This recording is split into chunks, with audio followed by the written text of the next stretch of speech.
Dumulog sa Korte Suprema si Vice President Sara Duterte para pigilan ang impeachment trial laban sa kanya at ideklarang walang bisa ang reklamong impeachment ng Kamara.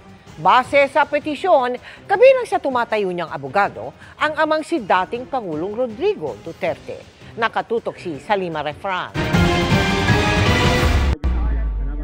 Hiling ni Vice President Sara Duterte sa Korte Suprema, maglabas ito ng utos para ideklarang walang bisa ang impeachment complaint laban sa kanya ng Kamara.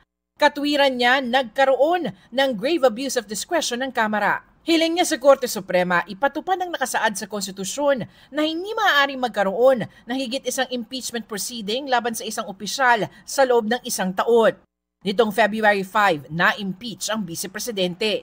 Git ng petisyon, sinadya ng Kamara na paikutan ang one-year ban sa ika-4 na impeachment complaint na inihain nitong Pebrero, sa kabila ng 3 pang impeachment complaints na inihain noon lang Desyembre. Ito'y para umano makakalap ang Kamara ng sapat na bilang ng pirma bagong eleksyon 2025 dahil mababago na ang komposisyon ng Kamara. Sa pamamagitan ng petisyon, kakailanganing linawin ng Korte Suprema kung ibibilang bang impeachment proceeding ang simpleng paghahain lang ng reklamo.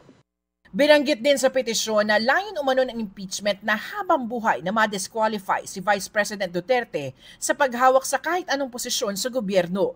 Kaya hiling ni Duterte, pigilan ng Korte Suprema ang lahat ng respondent na magsagawa ng impeachment trial laban sa kanya sa pamamagitan ng TRO o Temporary Restraining Order o Writ of Preliminary Injunction.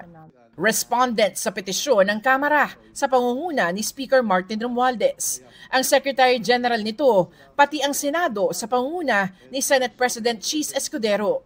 Kabilang naman sa mga abogado ng bise na pumirma sa petisyon, si dating Pangulong Rodrigo Duterte, nakakukuha lang ng kanyang mandatory continuing legal education exemption 1 araw bago ihain sa Korte Suprema ang petisyon.